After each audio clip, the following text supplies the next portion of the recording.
My name is Rafael Flores, and I'm a hip-hop musician and filmmaker from Seattle, Washington. I started making films in 2004, and the first film I ever started making was about the underground hip-hop community I was a part of.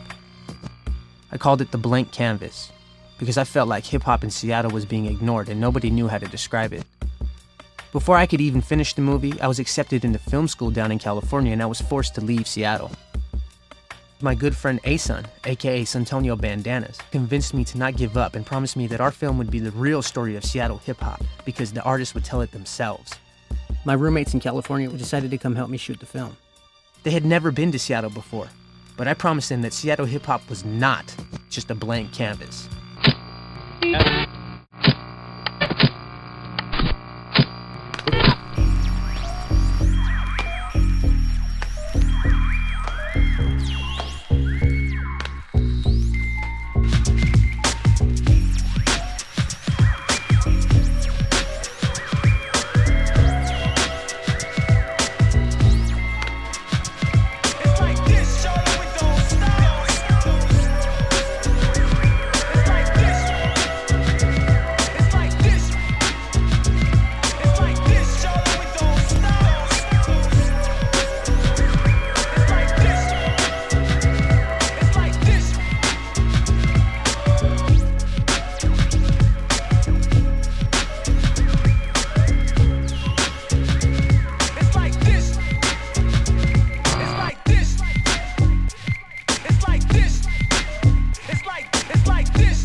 As soon as we touched down, Suntonio had lined up an interview with King Kasim to get the whole story on the foundation of the Zulu Nation and its role in the development of Seattle hip-hop. So the Universal Zulu Nation, the founding family of hip-hop, started by Afrika Bambaataa, who is known as the godfather of hip-hop, essentially brought united the elements, b-boying, the MC, and the DJ, and the graffiti art, along with the knowledge, bringing it together as a culture, as hip-hop expanded. So the Zulu Nation, Bambaataa actually in Soul Sonic Force, they came here in the early, I think it was like 83 or so. They had a couple visits and started a chapter here. It was relatively short-lived. It wasn't until 2003, 2004 that I started traveling. I met a lot of different Zulus from around, different cities, and had a chance to really build with a lot of the key founders, Afrika Bambaataa and such, and felt like it was a good thing to be able to bring that movement, the founding family here to Seattle, so I went to New York and then accepted that responsibility for leadership. Since Kasim knew so much about the history of hip-hop, I asked him about the struggles that people have encountered over the years. There was the teen dance ordinance, which was kind of a hindrance on a lot of having spaces for young people to come together. A lot of the venues that kind of shut down, and it just made it harder for people to come together. You know what I mean? But there was things still going on, on the street level, and people were still able to get together. It was just kind of more sparse. It was very humbling to be in the presence of such an important leader in the hip-hop scene. Kasim's amazing talent and dedication to hip-hop culture made me proud of his accomplishments. He didn't even talk about the most obvious struggle, his wheelchair.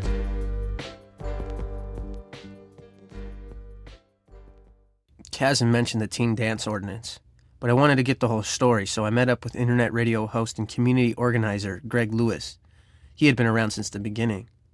Oh yeah. Well, the teen dance ordinance, was just this little reactionary measure that the city put down. They wanted to portray it like it was everybody, and at the time there was like some high-profile episodes, and one of which was a cat that got beaten at the All-City Dance, and they put his face on the front of the Seattle Times, and he had a big shoe print on his face where he got stomped by like 7 or 8 people. And so they quit having those dances there for a while, and that was also at the time, had to have a whole bunch of insurance if you wanted to throw a show, and on and on. So even the big promoters was like, So every once in a while you get a show. So for the most part, what people were doing was just kind of, ad hoc, have it at the house, go get yourself a hall and tell them it's a Christian dance or something. Then you just do your thing and pray, that nobody shows up tripping. Some of them, would go and do it legitimately and all that, but that was, few and far between because it was difficult. The official story the city used to justify the repressive teen dance ordinance was a series of reports on alleged child prostitution and underage drinking at the Monastery, a teen dance hall sponsored by the Universal Life Church and owner George Freeman. But this was in 1985, and the Monastery was a disco hall. I didn't see how this related to hip-hop now. Most of the stuff that was happening was 21 and up, so of course there's folks running around trying to get, the fake IDs and whatnot so they could go to see the music scene that was happening, and it kind of stifled hip-hop because there wasn't really like a center. It was just kind of like random. Like, yeah, there's hip-hop in the city, but the grunge thing is just, super loud and everybody's talking about that, but there's this hip-hop thing over here.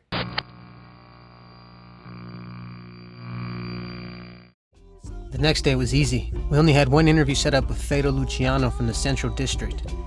He reminded me of my own neighborhood's legacy in hip-hop history. Way back when, MCing was out here, but they weren't the cool guys yet. They were crews, b-boy crews, right? And so like the DJs and the crews were pretty much the cool guys around here, man. Out here, you had the Union Street Hustlers and a number of other different crews that would just pretty much run everything. They had all the girls, they had all the money, all the jewelry, and pretty much the Emerald Street boys and girls, Emerald Street girls, they're the ones who really started it, right? And then you had the Zulu guys, you know what I'm saying? They're the ones who pretty much held it down out here, And it was, I can't even begin to explain the time, because the time was different. You catch cats on the corner battling. You go downtown Seattle to Westlake, and you catch guys battling out there. I thought about downtown Seattle and Westlake and how different it looked now. I could only imagine what it was like back then. Luckily, King Kazan passed me some old footage of A-Sun battling rappers at Westlake back in the day. Like that, it's just simplistic. The man that becoming sadistic with them flows from the first platoon and around the lap. I'm sorry, I be spitting and be having girls on the lap, but I don't be having none of that. This be chapters, I be rhyming and doing that thing. When Kappa be kicking the beatbox, this ain't no thing. It's HIP, HOP, we live it every day. So what the fuck you got to say? Do the knowledge what? Like that. And then that's when I ran into A-Sun. We weren't even cool like that. He was just like, you want to battle? I was like, what? Everybody that walked past, he was like, A-Sun was like, you want to battle? You want to battle? And he was like, okay, I'll battle, because I thought I was filthy. And he just tore me a new asshole, After we finished the interview, we packed up and started heading home. But we ran into my friends Black Stax at a local coffee shop. They had some interesting things to say about how the Westlake Center and the Central District have contributed to the evolution of hip-hop in Seattle. As far as like the growing of the hip-hop scene, I would describe it like it left the CD and went downtown. But then once we started going downtown, them cats couldn't get shows because they was going in on their own. I mean, it's Seattle. So even if you dress what you think is gangster, you're gonna get treated like a hood. I don't think the rest of the world really understood it's real here, but it comes off as plastic because you can do whatever here. The real hood cats you talking about, the cats I know Jace is talking about, that Jace grew up with, they couldn't come downtown with the rest of hip hop, so they didn't get written up in the Flavor magazines. They wasn't in the Weekly. They wasn't in the Rockly, the Strangers. So really, unless you really was in the hood, you didn't know. You didn't know about none of these cats. They were underground. Yeah.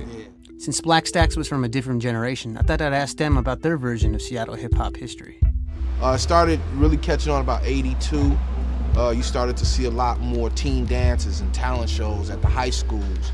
Everybody was young, so everybody was energetic. You would see, a lot more of the ciphers downtown at Seattle Center. You catch your freestyle ciphers, you catch your b-boy ciphers, you catch, all kind of things was happening around it. And so around that time, there was a group called Emerald Street Boys. They were really big. Sir Mix-a-Lot, Anthony Ray is what his name was at the time. Sir Mix-a-Lot. Wouldn't be a Seattle hip-hop documentary without mentioning him at least once. Mix-a-Lot, and I respect what he said lately about he takes responsibility, but I think his whole Grammys and multi-platinum, I don't think he utilized that to help the scene. I think he did it to help himself. That's why he did a song called J.R. Ewing. You know, J.R. Ewing, what happened to him? He got shot. You know what I'm saying? Because he was the only one eating. So I think that hurt us, but I also think that we're still in that same mind state. You know what I'm saying? I think we're taking on a J.R. Ewing mind state. And I think that is hurting us. So we can't extend anything. You know what I'm saying? Until we realize or until somebody shoots us. I don't know him at all. But I know the real issue because it's not a speculation. You're not gonna hear 10 different stories. The problem with Mix-a-Lot is he just put his energies behind other things instead of the thing that fed him, which was hip hop. But also you don't gotta hold nobody's hand through this whole thing, you know? You don't owe nobody nothing, especially the new guys. You don't owe it to me to leave an avenue to put me on. It's just expected of you. And so when people are mad at him, I understand his situation in the same process because, you know, who really wakes up in the morning to say, I'm gonna put the whole city on my back? Who does that? It happens to you. You might say it in a rap to be cool, but you don't mean it. You know, you don't want that pressure of everybody trying to eat off of your plate. So I do understand his situation, but I also know where people are coming from because that's probably the main reason we still get looked at as the weirdos, you know? So I wasn't really worried about trying to compete with Sir Mix-a-Lot like that. I was getting my royalties from being played on radio stations, you know? So, but they considered us competition. You know, our stuff got pushed, but our stuff was driven by the streets. East Union Street Hustlers was known down south, on the East Coast, on the West Coast, in the Midwest. So I wasn't trying to compete with him, but they wanted it to be my posse's on Broadway. Now that people see what posse's on Broadway and what posse's in the central area, you see what I'm saying? And, you know, it went like that, you know, but, you know, Mix has done some good stuff for the town and whatnot. You know, I wish he would have done more. He didn't do it. Someone else has to do it, you know, and, you know, it is what it is. Mix-a-Lot blew up because he was able to be supported by the community at the Boys and Girls Club right here in the central area. You know what I'm saying? And those places used to be packed. Rainier Vista, Boys and Girls Club, packed. You know, he'd be able to sell his tapes on the back of the bus. It was a real movement. And what happened was that around late 80s, early 90s, you started to see your tribals, you started to see your blind councils, you started to see your Jacires. And what happened was that was our hottest time in hip hop. About 92 to about 99 was the dopest era in hip hop so far in the Northwest. And so, you know, through that, you know, we've been continuing to work. The work has been strenuous, cliquish, political, the economic situation, all these things. But, you know, right now we're in a good place. I just want to say thank you to Green Eye Media for doing a blank canvas and letting the artists and the people of the city, like Black was saying, in the middle of the city, write the story as opposed to getting the story from media outlets like the Times or the Stranger or the Weekly or the Cubes or the KXPs. Going and being amongst the people and getting a story is very important, and I think it gives it its organic feel to it, so when people see it, they know they're not talking to the paid entities of the city to say and do whatever, but they're talking to the people of the city who are talking from the heart. But now another project is rising up. It's called I heard about that. Yeah, I was like, that's not the story of hip-hop to me in Seattle. It's not Mix-a-Lot. Right. It's not. Right. It's bigger than that. It's bigger than one individual. Like Lisa was saying, that individualism, like everybody thinks I'm the one. I'm the one that's going to blow Seattle up. I'm the one that's going to save Seattle. No, you're not. Who you going to do it with? As I sat there and vented about my frustrations with this other filmmaker, Felicia reminded me of one important thing. No one can do anything by themselves. That's right. And if you have the mentality that you have to take somebody down in order for you to succeed, you're not going to make it. You'll never be successful because you'll be unhappy. Because you're always worried about who's going to be grabbing you. Mm-hmm. That crab claw. It's strong, don't get me wrong. It's strong You can claw. break it down, but shit, I eat crab. We cracks that. We cracks that. I told you. Talking to Felicia forced me to look in the mirror. Was I just being another crab in the barrel? It made me think back to when I first met Asun when I was interviewing this MC named Laserbeam. Till I see that, you know what I'm saying? Till I see an artist with millions, you know what I'm saying, in my town, driving around, you know what I'm saying? Then to me, you know what I'm saying, hip hop is still at the beginning in Washington. It's still at the beginning. So that's like hella asinine and backwards ass though, man. You have no fucking idea about the culture that has been fucking put down here since like the early fucking 80s, late 70s, man. That shit has been here since like the Emerald City Breakers. There was mad fucking graffiti artists. You better do your history, fam. Talk to Specs, man. No, we're talking about Seattle, fam. We're talking about Seattle, man. We're not talking about Discovery, dog. Being discovered and being from New York City and knowing that. I'm not talking about being from New York. I've been in Washington State my whole life. And I'm gonna tell you just like this, you know what I'm saying? There's too many people talking at the same time.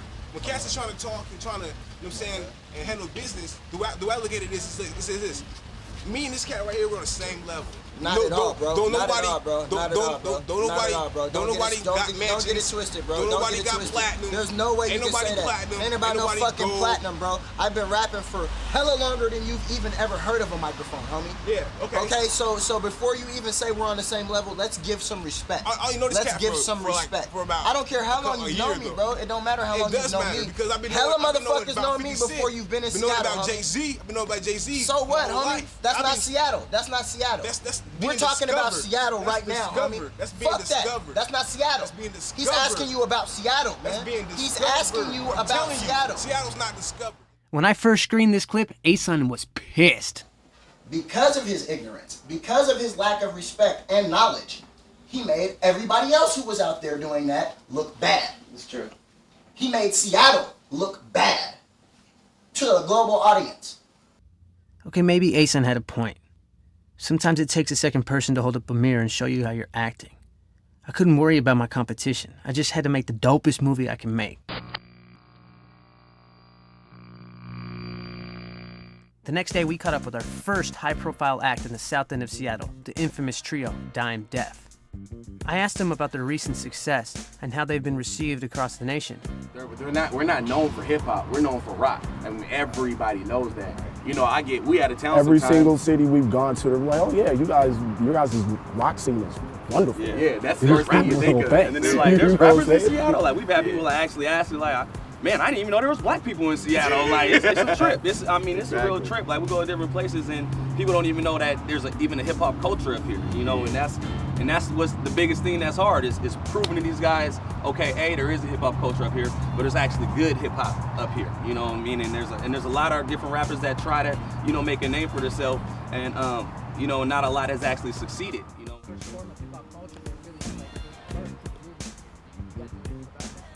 There's a lot coming from what started, and I mean, you got people like, you know, Vitamin D, you know, our producer Bean One, Jake One. We kind of consider them kind of like the fathers of our era, at least, that kind of got it going for us. You know what I mean? And what's crazy is that they call Bean, Jake, and Vita the Holy Trinity.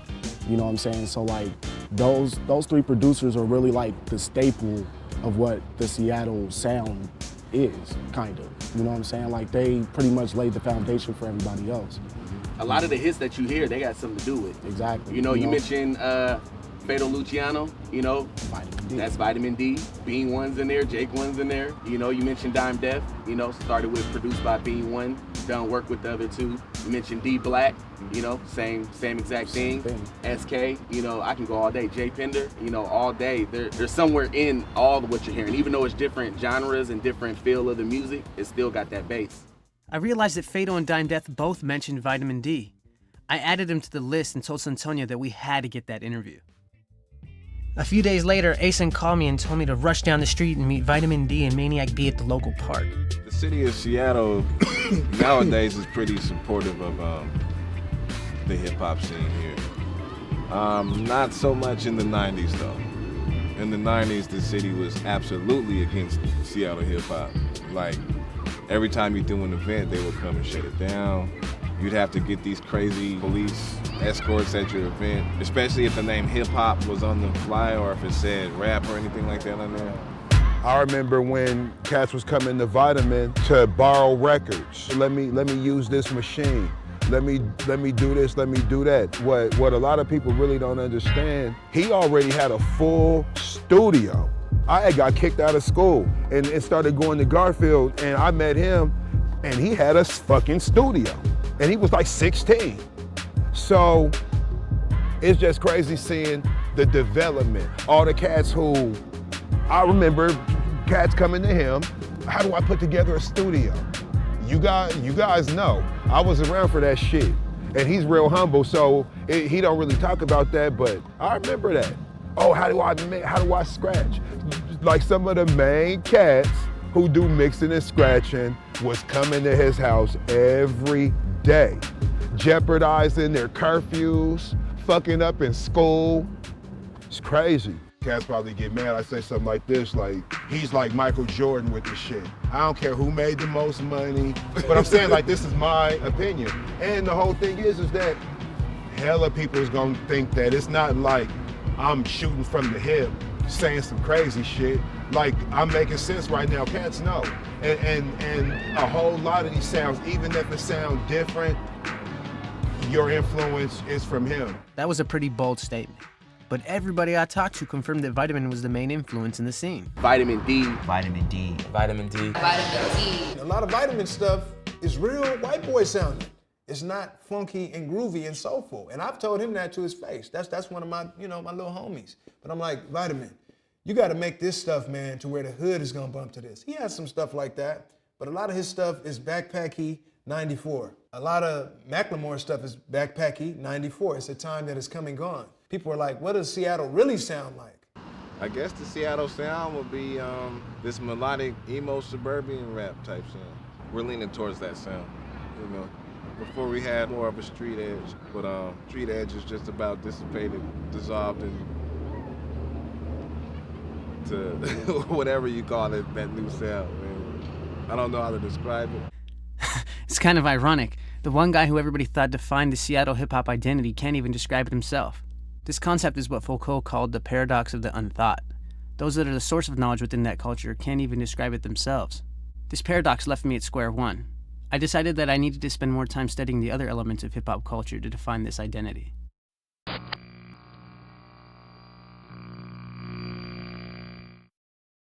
After focusing so much on the history and style of music, I realized that I was neglecting the other elements. So Asen lined up an interview with Pablo D and Rafael, two of the original breakdancing pioneers in Seattle. We decided to talk to them to get some basic information about the foundation of the b-boy scene.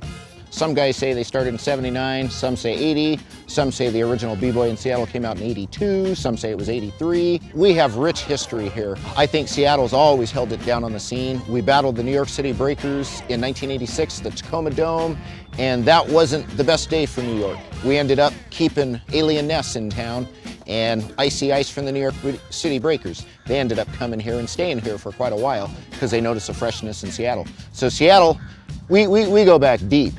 And really, I think the b-boy, there's really no better place, in my own opinion, than right here in Seattle.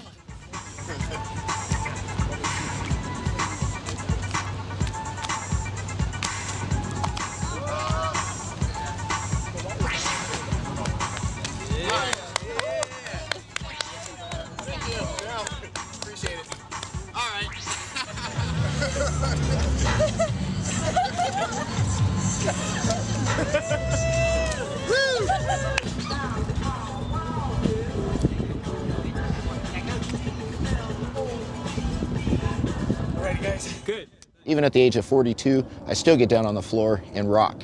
And so it's like once a b-boy, now a b-man, and just try to keep it flowing. It was crazy watching Pablo D and Rafael get down after all those years. They encouraged us to check out the Massive Monkey since they were younger and more in shape. Asen lined up an interview with Apple, a local graffiti artist and member of the BYC breakdancing crew. BYC was started by my friend Matt, aka Beehive, which is a really prominent graffiti writer here in Seattle. Rest in peace. It's been going strong. We're spread out all over the world. We have about 20 members in LA, Japan, Hawaii, Seattle, New York, the UK. I've always loved the Seattle scene. Like, I've always come back here to rehone my skills. It's like one of those places where you go out to other places, you find the love for it. You see like a lot of kids loving it, but over here people are like genius with it. You know, it's just a beautiful thing. As far as the graph scene is concerned, I think what Seattle has brought to the table is just like the letter styles. Like people are real technical. You know, it's, even though it's underground, like it's real strong, you know what I mean? Even though it may not be respected on the outside by other graffiti writers, you know, it's our style. You know, it's the Seattle thing. You can see native elements in it. You can see like Filipino elements in it. You can see things that are part of our culture that are away from hip hop or away from graffiti. That's something that I really love about Seattle. I would say that more so they're supportive of the b-boy scene. I would say that the city of Seattle isn't necessarily supportive of graffiti. I would say like out of all the cities that I've ever been to, like Seattle probably spends the most on graffiti cleanup, you know, and just the risk of like doing graffiti in the streets is just like, it's just too high risk over here. A lot of people get caught up. He invited us back to his place to show us some of his drawings. This is one right here. Let me put down this. So, you know, got deeper into like symbolism. His brother Rufio came home. He happened to be a music producer and visual artist who used to kick it with A-Sun down at Westlake back in the day. You know, I started off beatboxing, you know, for all those cats because, you know, I wasn't really rapping that filthy. I had to write my shit down, you know. So, you know, I would be the beatboxer and then I just became the beatboxer. Every time they're just like, Rufio, kick a beat. I'm like, fuck, I'm trying to smoke square, you know what I'm saying? Like, I'm not trying to, you know, do all that. But, you kick a beat. Oh man, it's been a minute. Wow.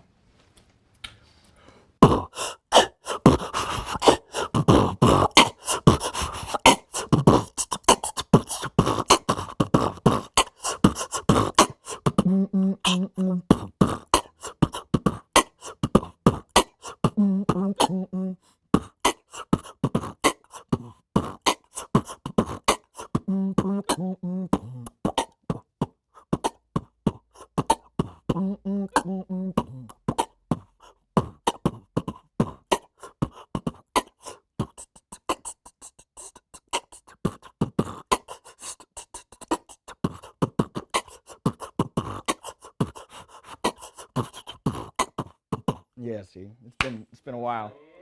It's been a long time, man.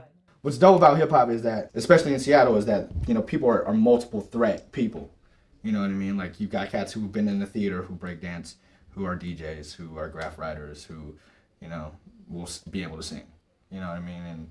And you got another person who, you know, that's why, like, Seattle has great-ass duos and great-ass little cliques that are just so multifaceted. You know, you're just like, damn, who helps them with their graphic design? Who did their website? And it's the fucking guy who's making the beats. It seems like the collective is somewhat introverted. Like, people within Alpha P are only gonna fuck with other people who have fucked with Alpha P before in the past. I wouldn't be here if I didn't know that it was for the good of the crew, and if you never worked with any of us before. I'd be like, who the fuck is this guy? And, you know, what is he really trying to portray here? You see what I'm saying? Since I know this positive and, you know, A-Sun, I'm definitely gonna do it for, you know, for Alpha P. You know what I'm saying? Like, regardless of whatever exposure this gets me, you see what I'm saying? After the interview, the brothers ended up being so cool they invited us in for dinner. They showed us some of their work, and after a few drinks and freestyle sessions, Rufio told me he might be able to get me an interview with Gio of the Blue Scholars. I didn't really think he could get me the interview since I'd been trying for so many years, but I told him I would make him associate producer if he could make it happen.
That night, Asen called me and told me to bring the crew down to the hip-hop night he was hosting at this spot called Lo-Fi.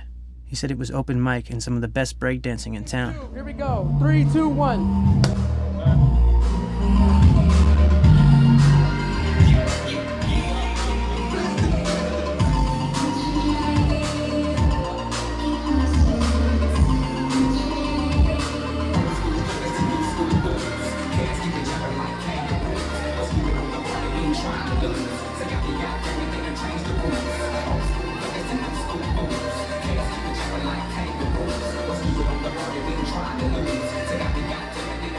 Man, lo-fi. Okay, so this is Stop Biting Tuesday.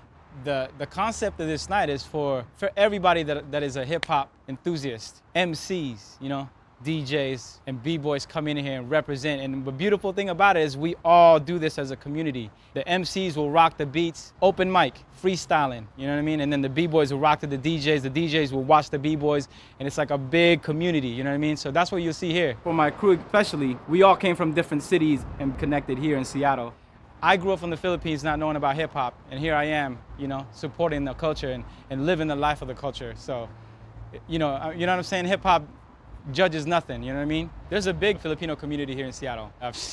I make a joke out of this, but most of Massive Monkeys is Filipino. Seattle has, you know, a lot of cultures here. You know what I mean? They have an Asian community, you have the African community. So there's definitely diversity here. As far as the B-boy scene compared to the world, ours is pretty unique. We're known to be dancers up here in Seattle, you know, and not about tricks. I mean, we have that and stuff, you know, but our scene is mainly about the dancing. So that's what I can say about our scene here in Seattle. What's unique on the b-boy scene in Seattle? What I see is a lot of footwork, a lot of top rock, and a lot of dancing. I think Seattle's got a lot of really great dancers. So what I'm seeing a lot of times, I see b-boys and I'll say, yo, b-boy, what's your name? And they're like, oh, I'm not a b-boy. I'm an expression dancer. I'm a freestyle dancer. So a lot of these cats are watching Fred Astaire. They're just watching all these old school dancers, but they're just taking a lot of information from the old school guys in the 30s, the 40s, the 50s, the 60s, the 70s, and putting it into their 2000 style. And I really think for our dance involved with the b-boy element, Seattle's filthy. This is a dope place. I think I've lived in about 7 different cities in the last 30 years, but honestly, the strongest, deepest, truest scene to hip hop outside of New York City, in my own personal opinion, has been Seattle. After the interview, Free invited us to a dancing competition he was hosting called Roar to the Floor. It was supposed to be a drunken breakdancing battle, and the grand prize was $1,000 for the best amateur pro duo. Free told us it only happened once a year, and some of the best b-boys in Seattle would be there. Our contact was B-Boy Cleanup, but we were hoping to catch the Massive Monkeys there. We had no idea what we were getting into.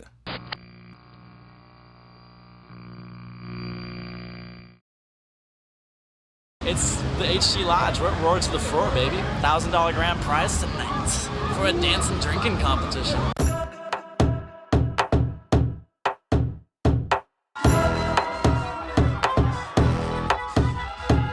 This is a world premiere and I'm here. World premiere and I'm here. This is a world premiere and I'm here. World premiere and I'm here. This is a world premiere and I'm here. World premiere and I'm here. This is a world premiere and I'm here. World premiere and I'm here.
So where we are right now is on Broadway on Capitol Hill.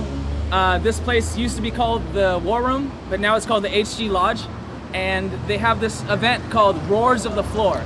And it's kind of a spin-off off of the Circle of Fire event that was started a long time ago called Lords of the Floor. But later on, they created this battle where you drink a shot every time. You know, it's a drunken b-boy battle, and it's also a pro-am. And by pro-am, I mean professional and amateur. Yeah, I've wanted to enter so many times, and I actually did it. It's a good thing you did, yeah, dude. You fucking won! This For is sure, awesome, we man. actually It's won. so good to know that you can pay your bills. Shit.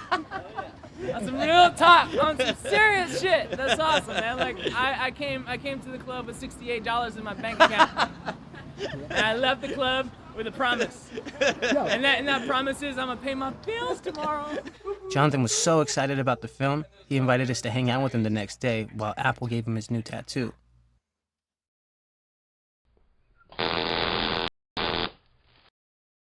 I'm like one of the younger guys in the crew, you know? I got down with BYC in 2002. And what was really cool about how I got down was there was a big event. It was like one of the biggest events that I had gone to because I had just started dancing in 2000, like really seriously. And they told me that day that I was gonna be battled into BYC. And I was like, oh shit, for real, you know? And during one of the cypher sessions when they stopped the competition and they let everybody do like a little free like dance circle, they came up to me and they're like, yo, we're gonna battle you in. So it was like me versus everybody else that was in BYC at the moment, and that's how I got in. And everybody had a tattoo of BYC except me, and I was like, dude, I want to do one. And I let him do it, and he made that outline, and I've been rocking that tattoo for a little while, and it's pretty sick. But now I finally get a chance to fill it in and get some work done on it. And especially because I won that money from that Roars of the Floor battle, so now I got a little bit of change to kick his way. And that Roars of the Floor, like, I wasn't really expecting to win, you know? I was just, like, I didn't go there to win, I didn't go there to impress anybody, I was just there to feel the moment, you know, just be a part of it, you know? And for some lucky reason, that person picked me, and they said, you know, Jonathan won, and at that moment I was just like, wow. Everything just clicked, because it's like, all my peers, all the breakdancers that I've been around for so long, you know? That have known me, and there's people that have had conversations with me like, man, you're good. When's the next time you're gonna win a battle? When are you gonna finally win a battle? Because BYC we're great, we have fun, but we've never really had that top spot, you know? We've never really had that top spot. We've never been the Massive Monkeys or the Circle of Fire, you know? We've always been just like trying to break that ceiling, you know? And at that moment, at Roars of the Floor, it was just like, wow. It was just like a big sigh of relief, like, oh, I finally got to like perform and come out #1. We had a few too many beers after the interview, and we realized we were late for Jonathan's event out in Bellevue. Once we got there, we realized that two of the biggest Seattle b-boy crews were battling it out, the Fraggle Rock crew and the Massive Monkeys. What you got, box cutter? Hamburger delicious.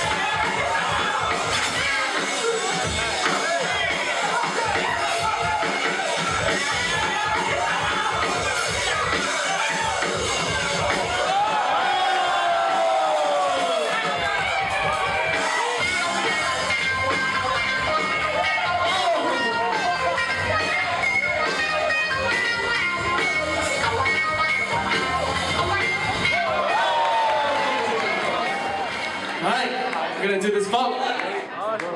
If y'all feel that my guys, Fraggle Rock crew, make some noise.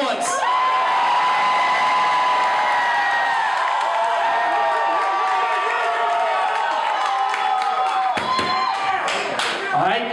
How about Massive Monkeys? Fraggle Rock crew moving on.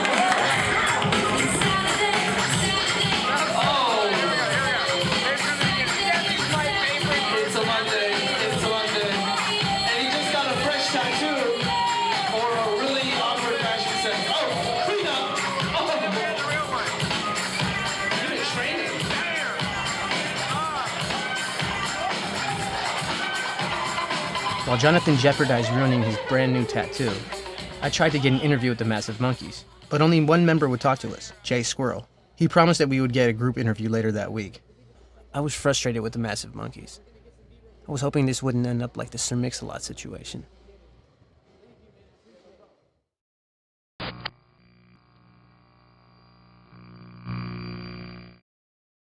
We were tired and all danced out. My crew decided they wanted to go relax and check out the Folklife Festival at the Seattle Center. I thought that there was sure to be some independent hip-hop acts there, but I was wrong. While I ran around on my independent hustle trying to sell DVDs, I noticed the type of music that Seattle wanted to push as their identity in folk culture.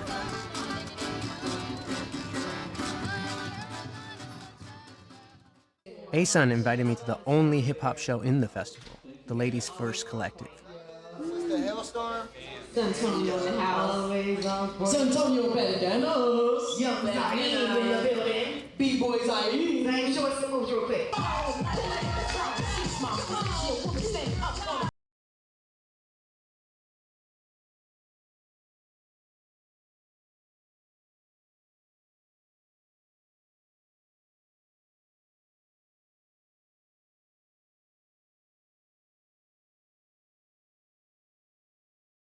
To see Alpha P member Julie C get down on the mic.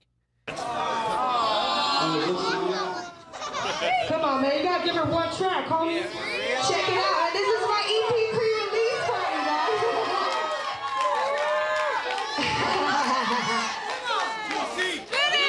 Y'all say one more track. One more track. One more track. One more track.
That's weak, dog. They're saying if you would have been on stage at 4, if y'all would have had the equipment set up so we could do sound check, we would have been on stage at 4. Because we make shit work. Yeah. You know what I mean? MCs do it all, baby. Crowd control. Underground shit right there. Real hip hop, 206, baby, in the town. Yeah. What more can you say, right? You know what I'm saying? Watching the Seattle Center cut off Julie's mic reminded me of the struggle for representation that women have in hip-hop. I wanted to see how that shaped our independent struggle in Seattle, so I talked to the most prolific female producer/MC in the scene, Laura Peace Kelley. She happened to be in my own neighborhood hanging out with her mom. What I have to say to females in this industry really is just do your thing. Know that you are gonna have to work that much harder to hone your identity and maintain your brand and your image, because of the expectations, the low expectations of women in the industry. Know that if you are real or you are fresh or you are filthy, people are gonna hate when you supersede their standards. They will hate. So many beautiful, amazing poets, rappers, MCs, and producers go unsung and unheard from Seattle because they are anti-industry, they don't want to be exposed, they don't want to be manipulated and controlled by the machine. I can't be mad at them for that, but let me tell you something. We're in a box together, and our box is hip-hop, and we're living here, and we're all in this box, knowing there are people outside of the box looking in at us. The problem is we can't wrap our own package if we're in the box, right? We just can't do it. Someone has to step outside of the box, look at the beauty in the box and say, I want to wrap this package and present it the way it should be presented to these individuals in this larger industry. And I think being put in a box is especially real when it comes to being a woman in hip hop and being like B-Girl, being a producer and having a label B-Girl Media and me as an MC.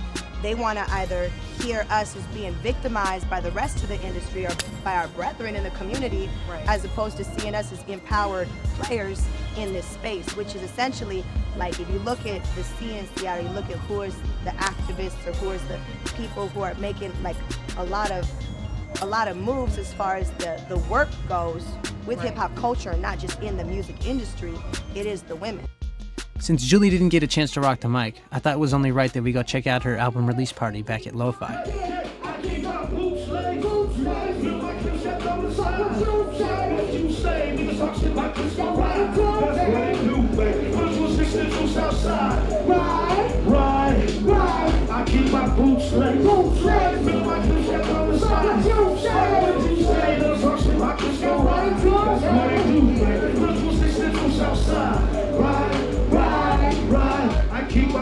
laid. Fuck what you say. That's what it do, baby. Yeah. Ride. It was great to see my old friend DJ B-Girl at the show. She was like me. She left Seattle and moved to LA to try and expand her label. When people think about hip-hop in Seattle versus hip-hop in LA, they don't think about hip-hop in Seattle. So yeah, you definitely gotta leave the city and get out there and spread your message, spread your sound. Be at every music convention, every festival.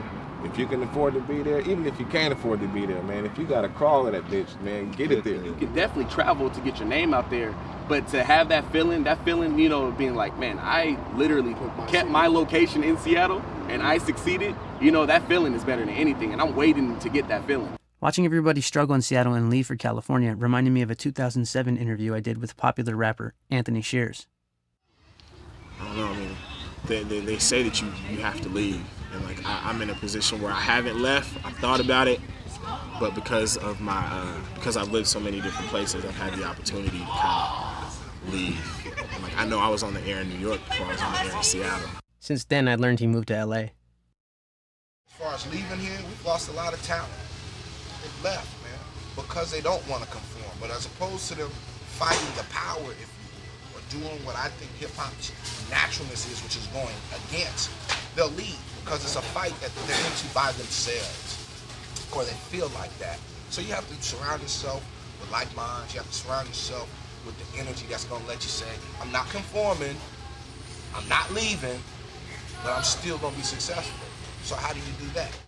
This question had been in the back of my mind since I left Seattle. Had I conformed to commercial demands when I moved to Hollywood? I kind of felt like a sellout because I abandoned my community. I thought of the group that I respected the most because of their dedication to the hip-hop community and determination to succeed in Seattle. So that night we caught a Black Stax show that kicked off their new tour.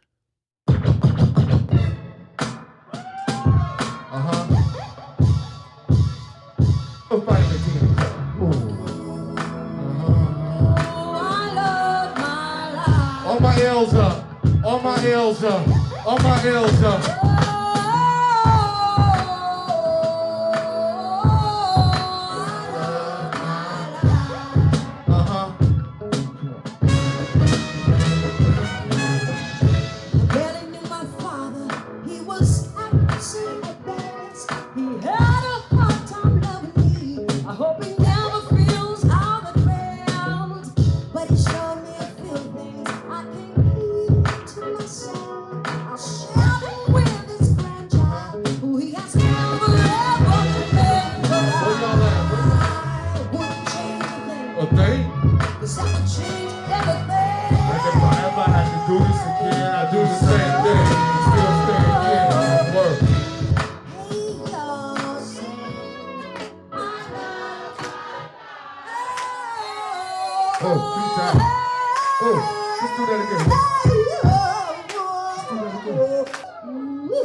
I told Ason what happened and he invited me over to an Alpha P reunion.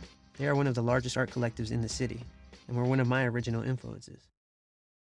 Real story, man. Like, down in Westlake, where we was known for hustling and having our little meetups and serving cats on the street. Like, there was this dude, I don't even remember what his name is, this white dude playing reggae music or whatever, right? He came, this guy, hold up, let me tell the story though. He came to town, right? Started like asking cats on the street, hey, you guys want to rap over my music? You guys want to blah, blah, blah? So he would be like, yeah, we got some real MCs. It's local music. And he's like doing cover songs of other people's shit. Not to mention he's damn near in blackface. You know what I'm saying? So he's using the talents of the people in their city like a vampire or a succubus, taking all that shit, putting it on display for a half a second, not cheesing nobody in. You know what I'm saying? Not doing nothing like that. He might have even been recording our shit and running around with our shit saying he made that shit.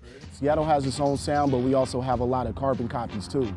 You know, so we have a lot of people that's trying to do what people down south did 2 years ago now.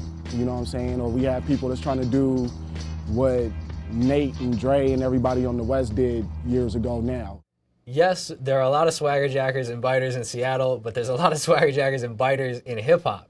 I mean, Jay-Z still gets made fun of for quoting Biggie all the time, and people can't decide whether he's kind of paying homage to him or whether he's just biting Biggie, and there's still debates on that. So that's kind of hip hop. Like it's this weird dichotomy because hip hop is so original in its essence, but at the same time, its essence is based off of sampling, off of taking something from someone else and repurposing it and making it fresh. So there's always kind of this debate and this juxtaposition of how do I take something from someone else, incorporate myself into it, and make it fresh. People from Hollywood come here and they bite our style.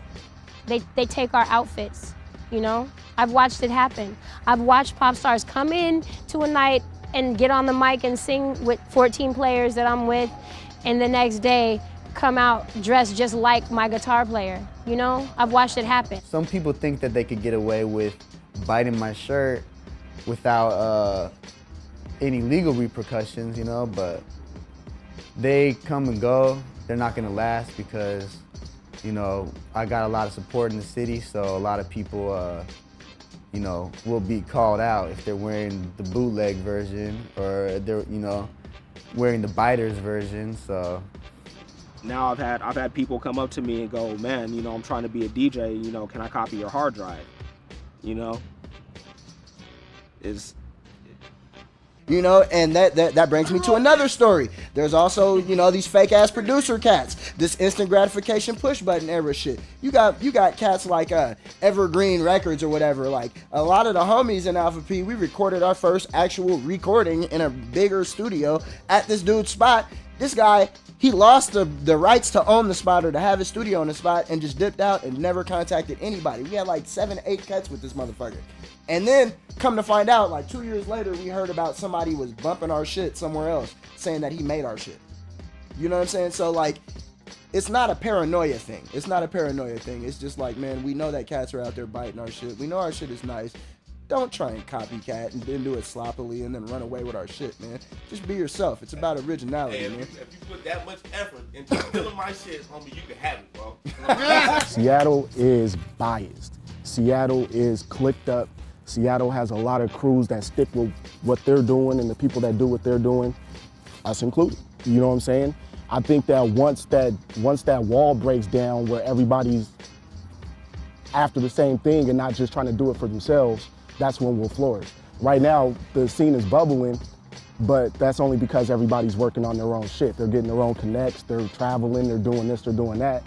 But then once that wall breaks down and everybody comes together and they're like, okay, we're gonna do this as a collective, we're gonna do this as a town, you know what I'm saying? Then I think that's when Seattle will really get the exposure that we deserve, you know what I'm saying? And a lot of people will say that Seattle's downfall as a scene is people's lack of cooperative working with other people or whatever. But in reality, like, stop being mediocre and we'll fuck with you.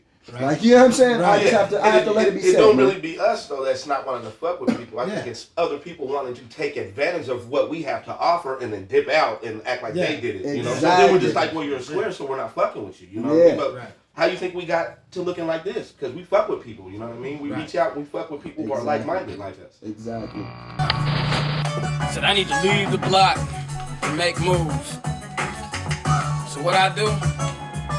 Well, the gaff with a jack at the block and the block hit back. I chopped it to pieces and ate the bits. It's time to get out here with kibbles and dogs. They looking for reasons. It's time to get it back. Just cheese for the Ritz. I'm saying they room money. It's time to intune money. Fuckers fucking around, find out. I'm molten golden, spitting at lyrics. They looking for the bolden, exploding, exposing the fact that I'm back. I never left in the first place. In fact, they're looking for a reason. The worst case scenario is that I'm under your house. The floorboards, not people under the stairs. It's me under your bed, jumping out, looking for reasons to take your head. Fucking name. I don't need to be heard. And I got an unsurmountable amount of words that I'm pounding turds and showing the sound of nerves is G'd up. From the feet up, you can get elbow drop. R.I.P. to Macho Randy, man. I'm a handy man, like motherfucking casually taking a stroll. I got to fix it, problem solver. You get a biscuit, and I ain't talking about the strap. I'm one-fisted.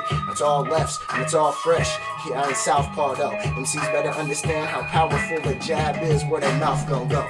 Yeah. So what you talking about now is Bandanaz, homie Alpha P. We reppin' with style, the pride in the present. We got different people from different levels and different ages saying the same message. About unification, about styling now, about being yourself, stay original. And that's the critical point that I'm making, keeping it sensical whenever we spit the realness is what I'm blazing. Talking to such a diverse group of talented artists made me realize that it took important groups like Alpha P to unite people of all backgrounds. Each member of the group could have just as easily competed against each other, but they felt it was important to build bridges. I had to stay positive, so I took a trip down the street to the local Umoja Peace Center. Word. So we're at the UPC. It's the first house that we were at when we first started organizing here in November. That's when I got involved, in November of '08.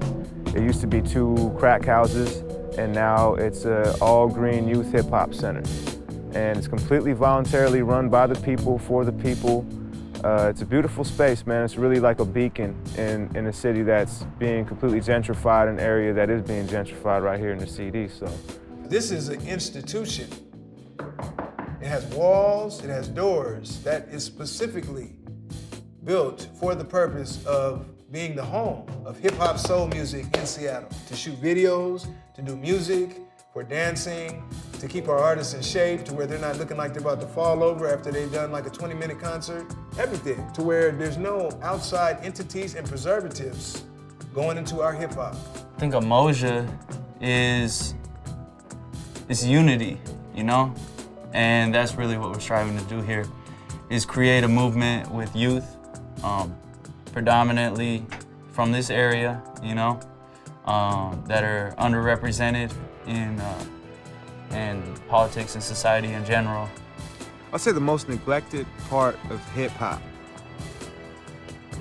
that is not appreciated or really concentrated on in the mainstream is the community.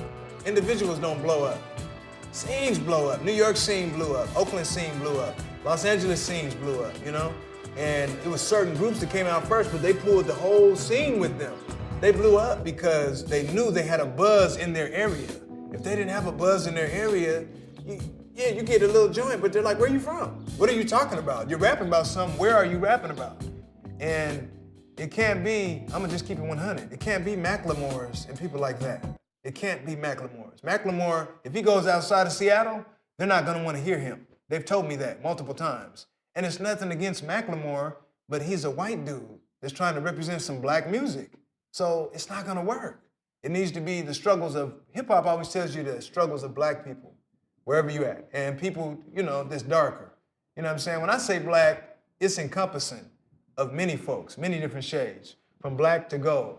You see what I'm saying? All the way through. So if something's gonna come out of here, it needs to be representative of the black struggle that's here, just like it is in Atlanta, just like it is in New York, just like it is in Los Angeles. But as long as people like, I'll just say his name, Macklemore, keep coming out, they're not gonna take us serious. Because they know that his parents probably have a lot of money, they probably put a lot of money into his career, so he's able to do certain things, but he's not the true representation of the music that's here. I won't even listen to it. After seeing the extreme love and peace that was in the hearts of the Umoja members, I was shocked that Morpheus could be so unforgiving of Macklemore. But it wasn't just Morpheus. Well, you know, just like I was saying earlier, people might think Seattle hip-hop is Macklemore, you know what I'm saying? And, you know, I understand that people, we ain't even gonna try to mention a hell of names of people who got power to manipulate shit and get certain artists to blow up because of a certain sound they have and how they want Seattle to be perceived, but that's, you know, I don't know. Well, why do you think people like Macklemore and others? Because he's white. Because it's hella simple. He's a white boy who does pretty good music, you know what I'm saying? Well, and I don't think it's just a race thing. I mean, I think he appeals to a younger demographic, and I think across the board with hip-hop, the majority of young people who listen to hip-hop and who buy music are white and are middle class. And it's been like that for a while, long before Macklemore even started rapping. Like, I understand what the math is, bro. I'm not stupid, but I don't feel any resentment or, like, I don't hate Macklemore. Like, that's my homie. And I know why he's blowing up, and he knows it too. You know, it's not like a hidden thing to where he's a funny style dude because he's being successful off of him being white and doing good music and having the majority of people that actually are gonna spend money on your album, which are the young white kids, you know what I'm saying? All across the nation, really, but definitely in Seattle or the Northwest. I'm not mad at you for winning, bro. You know what I'm saying? Shit, I'd do it if I could too. And you can never take anything from him. You know, he has to work hard for everything that he got. But he's also perceived as a guy who got it off easy, you know, because he didn't have to go through the hardships like Popsicle did, you know, or like Twist G did. You know, these are guys who make music within Seattle. So, and they're from the hood, and, you know, they're very noticeably black men. So that's the problem. I mean, one of Mac's first songs that was big in Seattle was a song called White Privilege.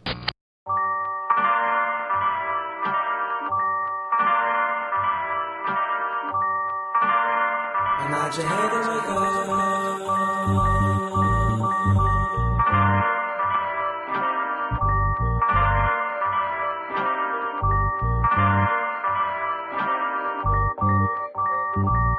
I see so many people lost who really try to pretend. But am I just another white boy who's caught on to the trend?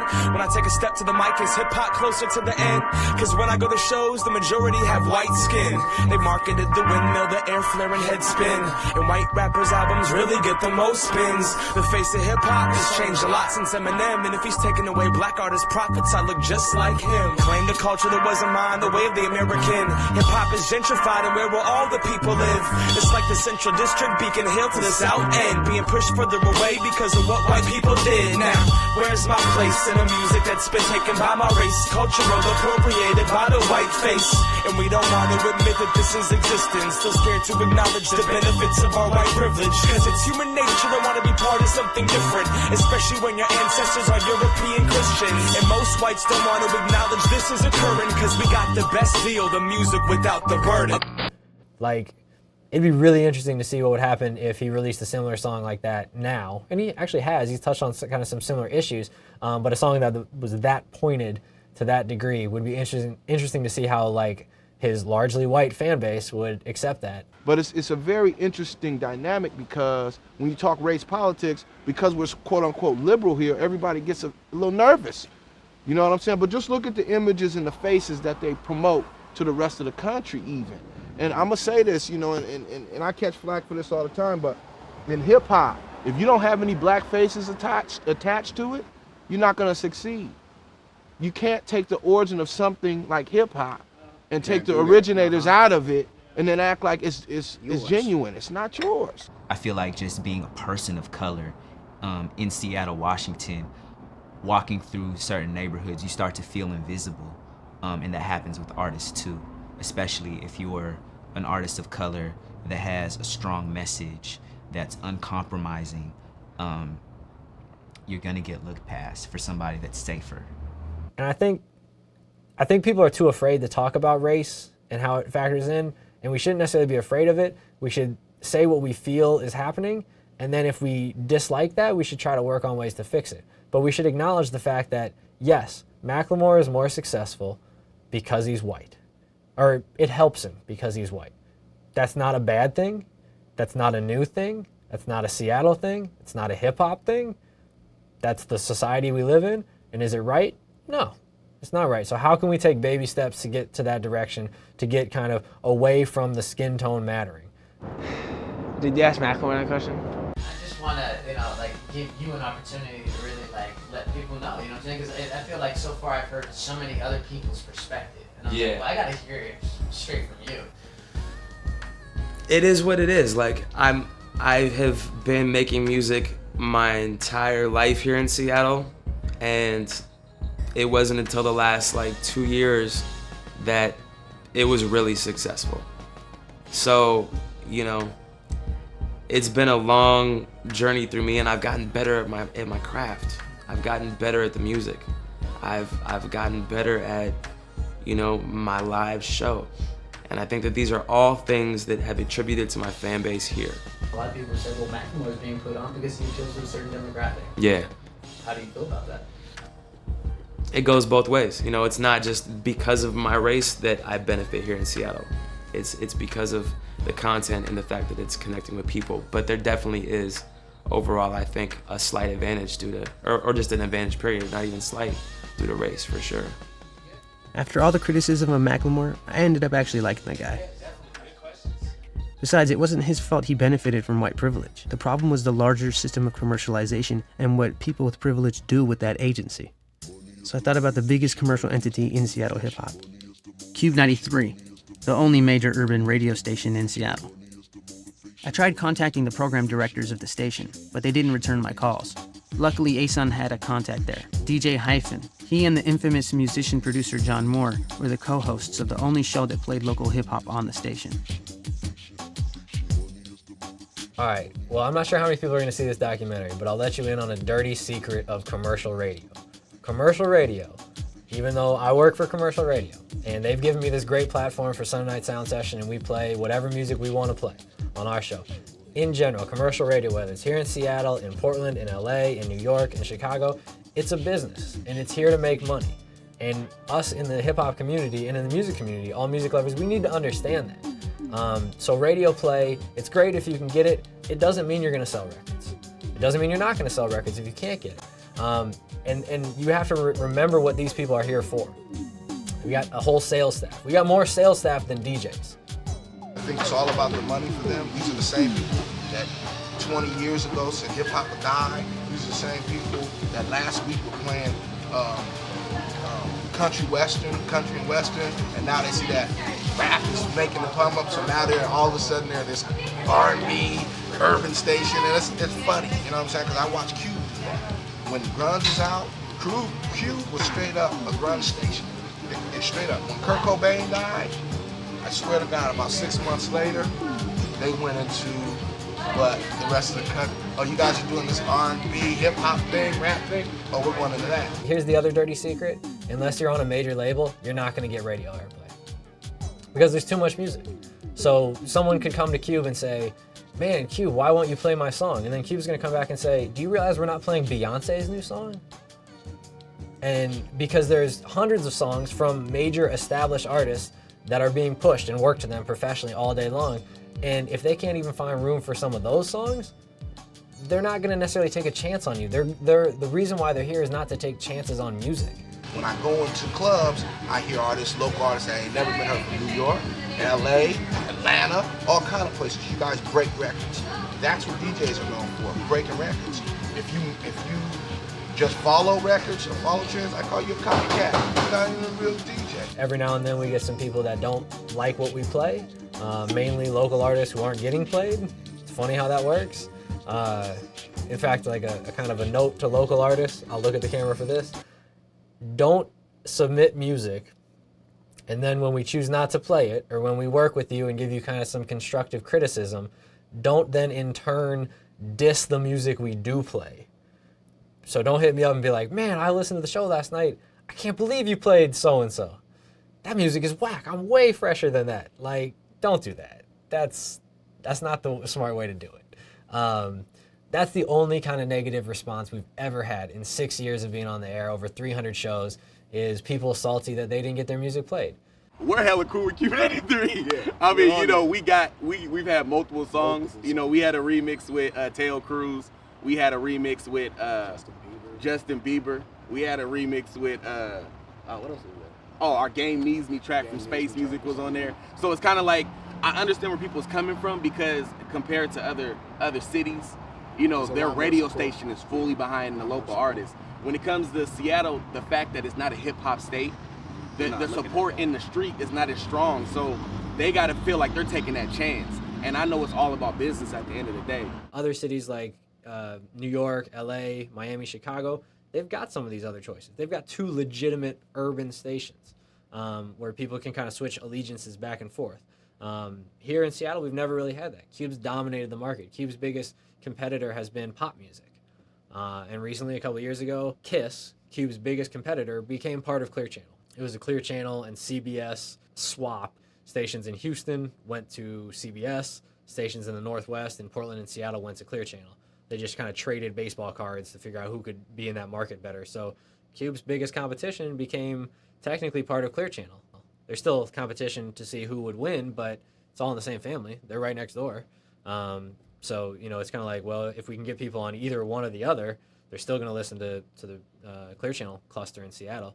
But competition's good. Competition's good in everything. Not to sound too capitalist, but you definitely, in media, you want competition. Because if it's just one frequency, it's just one point of view, and that's bad. City of Seattle likes to think of itself, as far as on a governmental level, as a artistic city. So what that means basically on the grassroots level is an extra amount of control as far as how arts is perceived in Seattle. So what you'll see for the most part in the newspapers is a real safe version of hip hop. It's a real safe, it's not to say it's inauthentic, but it's a lot easier to swallow than I think what we got here and what has been and what it began. So it's real interesting because the people who are getting the funding from the city, who are getting the grants, who are getting the support from the media outlets, who are basically the same machine that put out grunge, you know, however many years ago, it's real strategic because they want culture to look a real specific way, and it's not like this. Julie had a great point. So I thought about the hip-hop artists that were being accepted by the mainstream. The only people left on my list were the Blue Scholars and the Massive Monkeys. With only 4 days left in the shoot, Rufio called me and confirmed the Blue Scholars. They were signing autographs downtown and had a line of fans waiting for them. It seemed like the city supported them. Yeah, that's something that definitely people think, and that perception almost makes it true. And there's some truth to it, because the market or the audience, if there is one here, which there is, and it's growing, but it's historically been difficult to reach. If you want to be like Lady Gaga status, or if you want to be a part of like national pop culture, then you can't be here. There's actually pros and cons. I try not to dwell on the cons too much, because there's a lot to be said about a city that isn't defined by one sound, that's all over the radio, both locally and nationally. Like Saba said, there's a market out there, or a fan base, or listeners out there who are a little bit more open-minded because there's not one thing that defines this area. I think every region has its own like idea of what hip hop is supposed to be. And every region also has a certain segment of people who are open to new styles and new flavors. And I actually think that Seattle's kind of open. They see a lot of what comes from other areas, but when they see something come from their own town, they get really into like exploring what it's about. And that's what makes this region extra special. Success must come in twos, because that same day, A-Sun confirmed the Massive Monkeys. In 2004, Massive Monkeys went to the Wembley Arena in London, and we won the World Championships. So we competed versus the best of the best. So when we came back home, we had a lot of exposure to that. And the mayor actually at that time, Gregory, he came to sit down and watch practice with us, and just basically gave us our own proclamation day, Massive Monkey Day, April 26th. And it was, for us, instead of letting people know and say, hey, this is our day, it was more like, this is the community, let's do a once a year celebration within the community and do an all-out battle where we bring people worldwide come and celebrate hip-hop. After talking to the top names in the scene, I found it funny that these artists contradicted everyone else because they thought the city of Seattle was supportive. Absolutely, the fans are supportive, the industry is very supportive. A lot of the industry recently has come together, and a lot of people helping each other out, and it's kind of just giving it that push, and it feels good to be a part of that. I'm blessed. The only other people I can say have our problem is Arizona. Our biggest struggle is the freedom of speech. If I was free to say what I wanted to say, how I wanted to say, when I wanted to say it, this movie wouldn't be happening. They'd have been heard about us. So I asked myself, what is the most suppressed form of Seattle hip-hop culture today? The answer was easy. Graffiti.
The next day, I called King Chasm and asked him if he knew any good graph writers. He told me to meet a fellow graffiti artist named Nightmare down at the South Downtown Free Wall.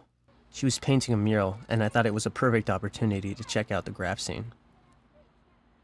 You can get a year for spray painting on a third-degree malicious mischief charge. Third degree, that's the lowest. A year in jail. I know people who stab people who'd serve less than 2 or 3 months, and it just seems like really unbalanced. And it's the wrong way. I think it's the wrong approach. Studies show that outreach is really the most effective way at combating property damage and graffiti-related property crimes. And so we try to go with that angle. And a great way that we have kind of started to build the gap between legislation and art is going to businesses, hitting the streets and approaching them. Hey, do you have a problem with graffiti? Let us paint a mural for you. We have a really great sealing technique with this clear coat that is actually used by the graffiti busters and other anti-graffiti cleanup crews and businesses that make money off of tagging. So it is the laws that are super strict are there for capitalism. There's no other reason for them. Talking to Mayor about the struggles of graffiti in Seattle reminded me of an interview I did back in 2005 with the mysterious graph writer, Enno. They're too hard on graffiti artists in the city, Too hard on graffiti artists here in Seattle, then? Yeah. Why? They just, in San Francisco, I got caught maybe 11 times within a 4-month period. I got arrested 11 times, and I never really got any real sentence for that. Maybe they give me community service or something, but in Seattle they just give people a year. There's a lot of good graffiti writers coming out of Seattle, but they're just not allowed to let themselves go in Seattle because people already know that those consequences are there. So people from Seattle will move to San Francisco or to New York, and then they'll have more of a chance to do what they got to do in a more liberal art city. So that's what happened with me. I just when I got to San Francisco, I got to go wild. I just been back for a couple months because I left in '99 because I was they sentenced me to a year for graffiti for bombing and shit. They sentenced me on work release, and I turned myself in. I went to go turn myself in, and they didn't have my bed ready for me yet in the King County jail. So I ran into my friends and I moved down to San Francisco. So I still got this warrant for I'm supposed to do a year for graffiti in Seattle, so I've been living in New York since 2000. Seattle's definitely not the right place right now. Hopefully in the future they'll start being a little more lenient on kids doing it and just give them more of a little lesson, maybe a week in jail or some shit rather than putting them in jail for a year for writing their name on a wall. But I just think people should support the arts, man, in general, and Seattle's kind of pretty good at that actually, except for except for graffiti. So I just try and say they should, if more people were open-minded towards graffiti, maybe the law would change a little bit, and then more writers would come out of Seattle and do their thing in Seattle. I think that keeping this wall safe, clean, and free of violence is key in keeping, you know, the graph scene here in Seattle a little sliver of positivity to it. There's reports in the PI about how the city spends millions of dollars covering graffiti vandal, and that we're such a nuisance. And I have to say, my response to that is, graffiti artists do not cause the city money. It is the desire to cover the graffiti that costs the city money. And as long as, you know, people can come to terms with that, I think that the perspective can start to shift a little. After I completed the interview with Mare, she mentioned that I should get in contact with her friend Ziploc.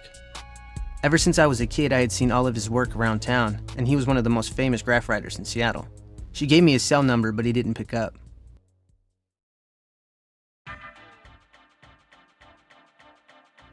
The last few days, we scrambled to fit in as many graph writers and visual artists as possible.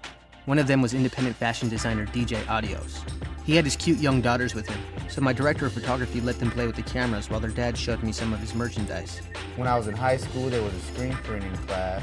Me and my buddy Laos, we started a clothing line called Crisis Clothing as a school project. I ended up actually dropping out of school at that age, getting a business license and selling t-shirts and trying to do that as my occupation.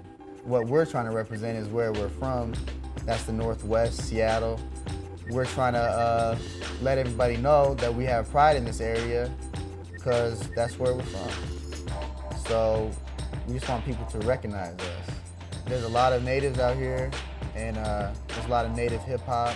I work with artists like Sister Hailstorm, who's been living here for a long time. I work with the artist Ziploc, he's an OG in the town, big inspiration for me. There's a lot of natives out here, so you gotta pay homage, and you gotta have a lot of pride that they're still around, holding it down.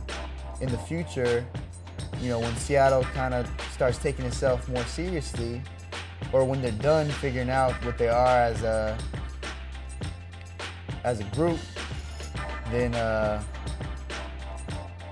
people from out of town will take us more seriously. Because people go to New York to pick up New York brand, people go to LA to pick up LA brand, and you know, people are gonna come to Seattle to pick up the Seattle brand. You know, I would say it's just a matter of time. It's happening right now, so. Later on that day, we met up with pioneering graffiti artist Stax. He was one of the OGs who had been here since the beginning. There was a basic boom in Seattle, like 83, 84, 85. Basically, where there was a lot of hip hop and stuff going on. And then like a lot of the gangster element came more in like 88, 89 up in there.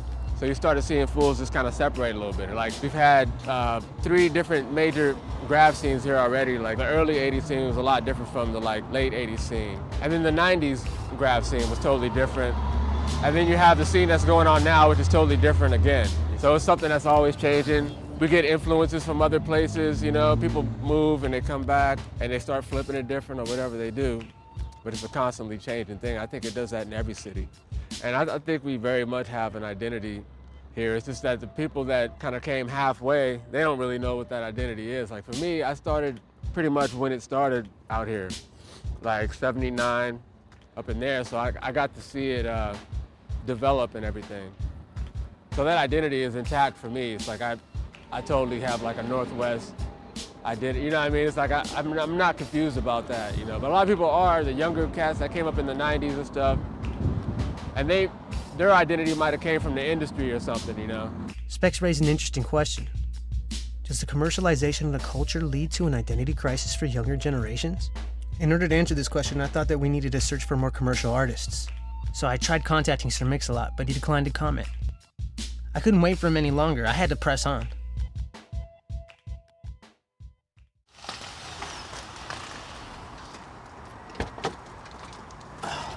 All right, we're back here at the Soto Free Wall by the train tracks, and we're gonna check out Mare's piece that she was working on last week. It's been 1 week. We'll see what happens.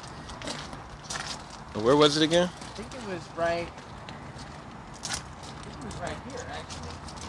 You sure? Right here. You sure?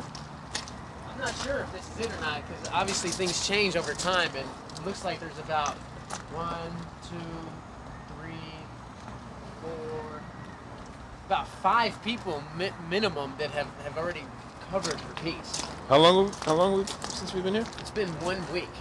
1 week, and I mean, there's a lot of new pieces on this wall. And I mean, the B-roll that we shot last week was completely different. It's almost like a different wall. I can see the edges of her thing, the cracks. Yeah, you can see the edges right here. From her drawing in her book. This is definitely part of the piece that she was working on. She used that blue paint to kind of create the base color. Yeah. And then it looks like somebody created a new one right here. And then we had somebody here that's probably, this is still kind of wet. It's still, it's like sticky still. I mean, I wonder how it feels to be an artist and writing something up here knowing that it's going to be gone the week after, you know, after spending so much time and dedication. It makes you wonder, like, why are people doing this? You know what I mean? Like, what is it? It must just be the thrill of putting your blackout on the wall, you know? Pure creativity. Pure creativity. Let's come back next week and see what happens. I guess graph writers in Seattle have to compete for the little space that there is. Later that day, we actually ran into Mare with her family working on a different free wall. How do you feel about your piece getting covered up in one day? It happens. You can't get attached to that shit. Must be, is it frustrating at all? It always seems like I have the worst luck as far as if I paint a really great piece, it's covered really quickly, and then if I just have an off day or paint a really bad piece, or maybe I'm working with some new letter styles, it stays up for a week. That's just kind of how it always goes. You know, when you're bombing and you do like this super ugly bomb, it'll like ride forever, but you do this really fresh one and it's buffed in 2 days, so, you know, it's just how it goes. What's up, buddy? How you doing? What you painting over here? You don't know what you're painting? While watching Mayor's son tag up the building, we noticed the Department of Parks and Recreation hassling some young graffiti writers.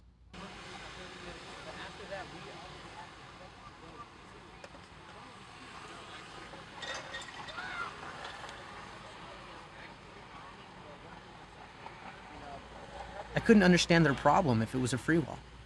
The graph writers didn't seem nervous at all. I guess this was an everyday thing for them. While we were watching the city officials intimidate the young men, I randomly got a phone call from the last artist we needed for the film. Hey, what's up, Ziploc? Yeah, the city of Seattle treats graph writers like trash, you know, like yesterday's garbage, like the rats on the floor, you know, that it's never been good. They always had a task force to take graffiti writers out. Really about 10 years ago, 12, 13 years ago, about 1998, I would say with my own eyes, they started incarcerating graffiti writers, teenagers, men in their early 20s, putting them in jail 5, 6, 7 months. A few of those old school homies went to the can for a year and a half, you know, for writing graffiti. They've always had a graffiti task force to try to bust cats.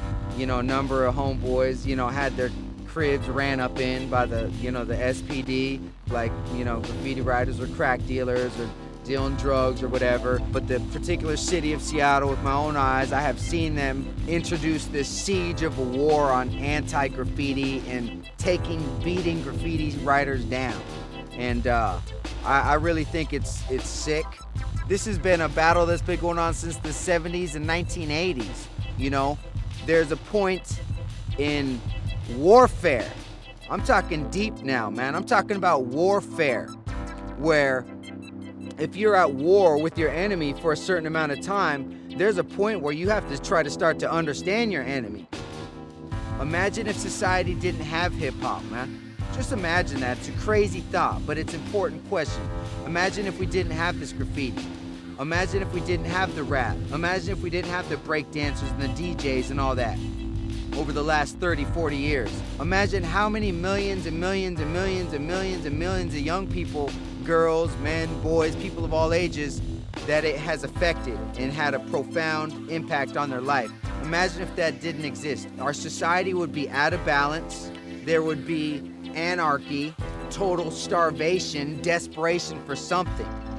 And hip-hop is always going to exist. It always has to be there because it brings balance to society, to this system, to those souls inching along the highway in their metal coffins. We show them that the human spirit is still alive.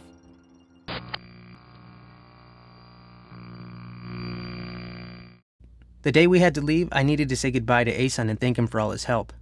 So hours before we had to be at the airport, we went down to his house to visit him. It was Father's Day, and he was with his son Z. My name is Aim. I'm 6 years old. I like to dance. I'm a helper. I love my dad. Oh man, this guy right here is the future, man. I want to see kids 6, 8, 10, 12 like out here doing whatever it is that they feel like is helping them, give them their voice. They closed like 5 different schools last year out here, man. And that's not even just an art program. That's the whole school closed down. So I don't know, man. It's a back and forth, tug of war with the whole support and being able to maintain that balance because of the way that they're trying to move due to their obligation of how they want outsiders to see Seattle. Because it is a story that needs to be told about the struggle for representation here. And a lot of people felt the same way. So it was just, a little stressful at the time, like having to call people like 40 times, text them 80 times to get them to respond to one email. It was definitely a learning and growing experience.